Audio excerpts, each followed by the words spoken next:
আপনারা দেখছেন press 24 channel.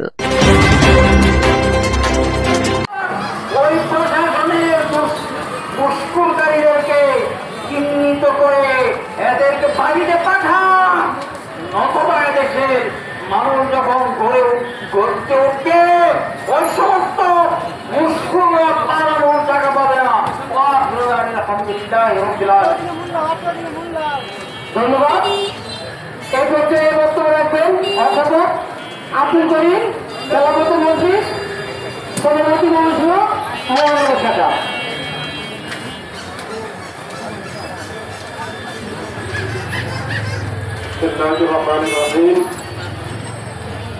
আজকে আমাদের ময়মনসিংহের মাটির ফুলবাড়িয়ার সাংবাদিক আসাদুজ্জামান তুহিনের নৃশংস হত্যাকাণ্ডের প্রতিবাদে সর্বস্তরের সাংবাদিকবৃন্দ উপস্থিত রয়েছেন। খেলাফত মজলিস ময়মনসিংহ মহানগরের নেতৃবৃন্দ উপস্থিত রয়েছেন। সামনে আমার দোকানদার, ব্যবসায়িক ভাইরা এবং পথচারী বৃন্দরা, আমরা অত্যন্ত ভাবান্তরিত হয়ে আজকে উপস্থিত হয়েছি। গত 1 বছর পূর্বে আমরা বৈষম্য এবং চাঁদাবাদ এবং দেশে শান্তি এবং ন্যায় ইনসাফ প্রতিষ্ঠার লক্ষ্যে যেই স্বাধীনতাকে আমরা অর্জন করেছি, সেই স্বাধীনতা আজকে প্রলম্বিত হওয়ার পথে। আজকে আমরা দেখতে পাচ্ছি যে 5ই আগস্টের পূর্বে ব্রিটিশের কায়দায় আজকে আমাদের নৃশংস হত্যাকাণ্ডের শিকার হতে হচ্ছে।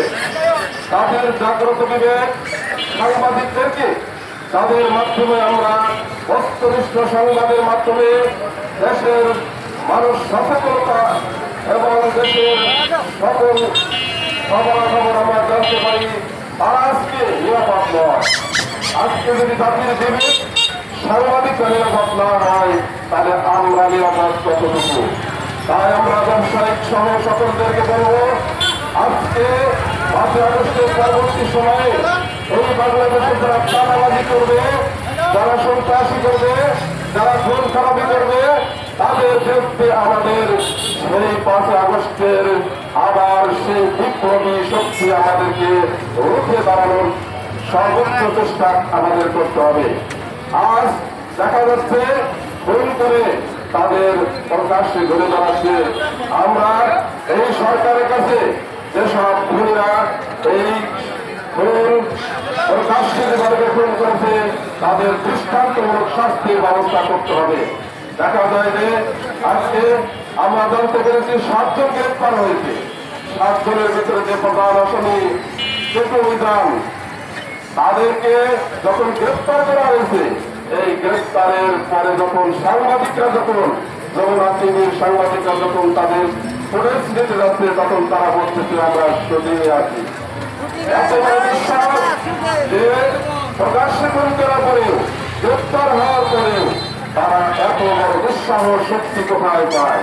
তারা চাঁদাবাদ, যারা খুনে, তারা কোনো দয়াল হতে পারে না। আমরা আমার জনতার পক্ষ থেকে সরকারকে আহ্বান জানাবো যে এদেরকে অতি দ্রুত সময়ের মধ্যে দৃষ্টান্তমূলক শাস্তির ব্যবস্থা যদি না করা হয়, তাহলে সাংবাদিকদেরকে সাথে নিয়ে আপনার সমস্ত ব্যবসায়িক জনতাদের সাথে নিয়ে দুর্বার আন্দোলন করে তুলব। এই ময়মনসিংহের মাটির আমার নৃশংস হত্যাকৃত আসাদুজ্জামান তুহিন ভাইয়ের যে নৃশংসতা হয়েছে, তা আমরা কোনোভাবেই বরদাস্ত করতে পারি না। তা আসুন খেলাফত মজলিসের পক্ষ থেকে আমরা অঙ্গীকার দিচ্ছি যে কোনো ধরনের চাঁদাবাদ, খুন খারাপি, অন্যায় প্রতিবাদের জন্য আমরা অতীতে ছিলাম, এখন আছি, ভবিষ্যতে থাকবো। সকলকে আমি আজকের এই আসাদুজ্জামান তুহিন ভাইয়ের নৃশংস হত্যার প্রতিবাদে বক্তব্য দেওয়ার জন্য ময়মনসিংহ মহানগর খেলাফত মজলিসের পক্ষ থেকে ধন্যবাদ জ্ঞাপন করে আমার সংক্ষিপ্ত বক্তব্য শেষ করছি। আলহামদুলিল্লাহ রাব্বিল আলামিন। ধন্যবাদ। আমাদের পর্যায়ে আমাদের সাথে সাংবাদিক ভাইদের সাথে একমত প্রকাশ করে ময়মনসিংহের মহানগরের এবং জেলার খেলাফত মজলিসের নেতৃবৃন্দরা অংশগ্রহণ করার কারণে আমরা আন্তরিক অভিনন্দন জানাচ্ছি। এই পর্যায়ে এখন বক্তব্য রাখবেন আমাদের সাংবাদিক নজরুল ইসলাম বাবু, ঢাকা অর্থনীতি। বিসমিল্লাহির রহমানির রহিম। আজকে আসাদুজ্জামান চুরির হত্যাকাণ্ড প্রতিবাদে আজকে আমরা সাংবাদিক বিন্দু এবং রাজনৈতিক নেতৃবৃন্দ সহ সকলে দাঁড়িয়েছি। তার হত্যা একটি পরিকল্পিতভাবে এই হত্যাকাণ্ড ঘটিয়েছে, না হলে এই নেওয়ার সময় তারা বলে শুটিং চলছে, এটা অবশ্যই দুঃসাহসিকতা তারা কিভাবে দেখালো।